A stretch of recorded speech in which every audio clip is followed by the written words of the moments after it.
It's a great pleasure to welcome you to the Circular Europe Days.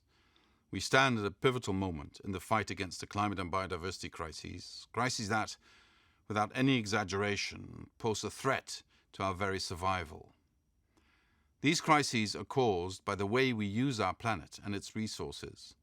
We must stop sawing at the branch we're sitting on and find a way for our natural environment and our economy to prosper together. This is precisely what the European Green Deal is about. The transition to a circular economy is at the heart of the European Green Deal and our objective to reach climate neutrality by 2050. Why? Because over half of global greenhouse gas emissions and more than 90% of biodiversity loss come from resource extraction and processing. And each year we use up 1.6 times what the Earth can provide us. Therefore, clean energy alone will not be enough. We must also decouple economic growth from resource use.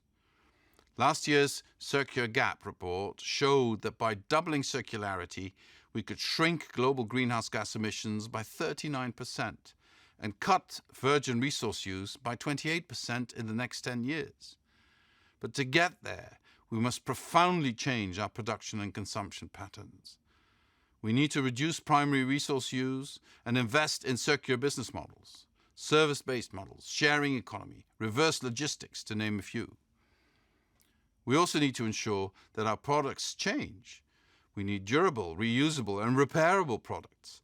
We need products that are made of recycled materials and designed for high-quality recycling. This year, the European Commission will present several important policies to that end.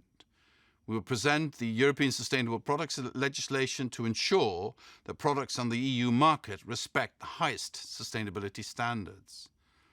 As a priority, we aim to focus on sectors where environmental challenges are the biggest, like electronics, construction, packaging, and textiles. To that end, we will also change sector-specific legislation, such as the European Packaging Directive and the Construction Products Regulation. We will also present the European Textile Strategy to reduce the environmental burden of textile production and use. In parallel, we're also working on empowering European consumers.